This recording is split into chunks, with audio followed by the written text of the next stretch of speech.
Tahun 2020 bermula, 3 bulan saja pergi sekolah. Dah kena attack coronavirus, 4 bulan tinggal di rumah. Pergi balik sekolah lepas cuti, kamu nampak banyak benda yang dah berubah. Penjarakan sosial, tak boleh duduk rapat-rapat, tak boleh gosip dengan kawan, kantin ditutup, dah makan dekat kelas, bau makanan tak hilang-hilang. Makan, tidur. Makan, tidur. Praktis biasa kat rumah, pergi sekolah pun selalu rasa apa? Mengantuk.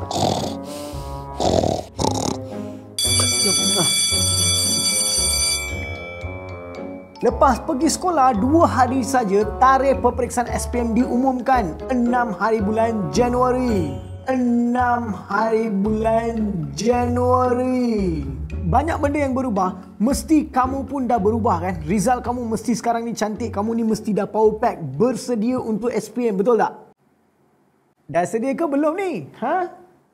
Macam manalah aku nak bantu awak dapat result A dalam matematik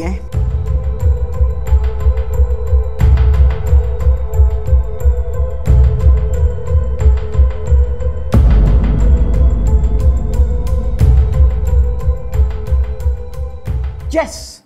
Dapat idea.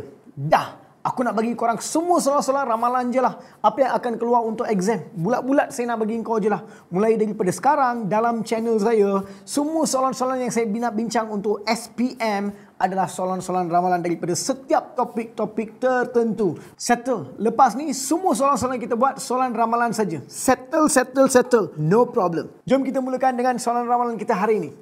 So, soalan ramalan pertama hari ini kita nak bincang adalah tentang soalan ramalan dari topik bearing. Topik bearing. Topik bearing ni selalu keluar dalam kertas satu. Walaupun keluar dalam kertas satu, benda ni sangat-sangat penting sebab setiap markah dalam SPM adalah apa? Penting. So, jom kita lihat soalan pertama sekarang. It is given that Q is due north of R. Diberi bahawa Q berada di utara R. Maksudnya apa? Q ni berada di utara R. Kalau ini adalah utara, maka yang ni adalah garis apa? Yang ni adalah garis utara. Okey, langkah pertama lukis garis utara. Lepas tu dia kata apa? Cari bearing P dari Q. So, dia nak cari bearing P dari Q. So, langkah pertama, dekat Q ni kita lukis garis utara. Sudah lukis garis utara. Langkah kedua, sambung P dan Q. Yang ni P, yang ni Q. Kita sudah pun ada garis yang menyambung P dan Q.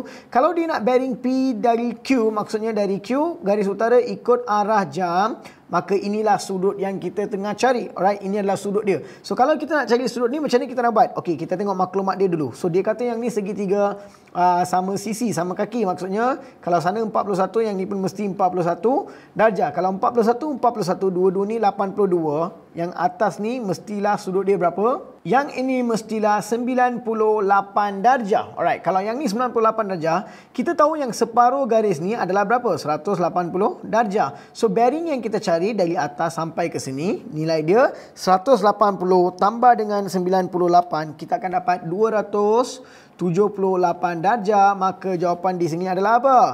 D. Itu adalah jawapan kita untuk ramalan yang pertama. Okey, jom kita lihat ramalan yang kedua sekarang. Soalan ramalan kedua dah ada. Let's go through this. Okay, diagram shows 3 points P, Q and R on a horizontal plane. It is given that P lies due north of Q. Ataupun dia kata diberi bahawa P berada di utara Q. Okay, P ni berada di utara Q, maka yang ni adalah garis utara. Logiknya. Alright, yang seterusnya dia kata apa? Bearing R dari P ialah 50. Bearing R dari P. Maksudnya yang ni P, yang ni R. Sudah sambung bearing R dari P. Yang ini adalah 50 darjah. Mereka sudah pun bagi dekat sini berapa? 50 darjah.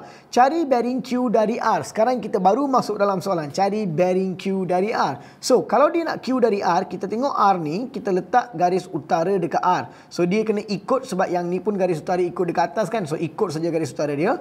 Langkah kedua, sambung Q dan R. Yang ni Q, yang ni R. Kita sudah pun sambung Q dan R.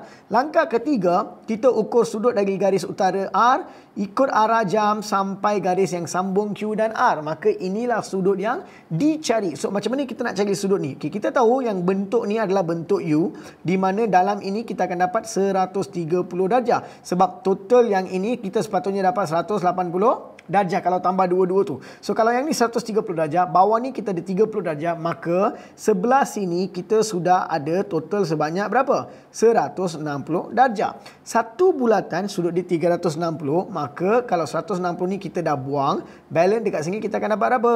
200 darjah. Mana jawapan dia? Jawapan dia adalah jawapan apa? Jawapan C. Nampak tak berapa senangnya cikgu selesaikan soalan ni? Topik bearing ni adalah topik yang keluar dalam paper 1. It's very simple, and this year, cikgu ada total about 6 hingga 7 soalan ramalan. Yang ini baru cikgu tunjuk pada awak 2 soalan ramalan. Soalan-soalan ramalan lain, katakan kamu adalah pelajar yang lemah sikit dalam topik ni. Let's say you are weak, you tak belajar, dekat cuti sekolah pun kau lepak-lepak aja. Tak apa, cikgu bagi awak opportunity ni. Pergi kepada website cikgu sekarang, jombelajar.com.my. Saya ada entire topic bearing untuk awak secara percuma. Saya akan ajar awak step by step method daripada awal sampai akhir topik ini. You boleh pergi tengok dekat sana, belajar topic bearing secara percuma daripada saya. Ini peluang awak, pergi cepat. Kalau tak, nanti dia akan lock, kamu tak boleh unlock benda tu, kamu kena beli. So sekarang it's free, just go to jombelajar.com.my dan kamu belajar dekat sana. Di akhir cikgu punya kelas, saya ada bincang 5 soalan. Soalan-soalan tu adalah soalan-soalan ramalan bagi bearing. So ramalan-ramalan jenis yang lain. Yang ni dah ada 2 ramalan. Ramalan ni adalah jenis yang sama. So kita ada lagi 4 jenis ramalan yang saya dah buat dah. Antara 5 ni, 1 confirm akan keluar. Sebab itulah statistik dia. Dan saya nak kamu dapat markah penuh untuk topik bearing. It's a bonus topik. So bearing, markah penuh. Itu kita punya target untuk SPM tahun ini. Tahun depan. Jangan lupa, kalau kamu faham, kamu suka video ni, kamu suka cikgu punya ramalan, tolong like, tolong subscribe dan tekan bell icon sebab setiap soalan ramalan yang saya nak keluarkan selepas ini, kamu tak akan miss. You should not miss. Jangan miss. Rugi kalau miss. So, saya akan jumpa awak dalam video yang akan datang. Thank you. Bye-bye.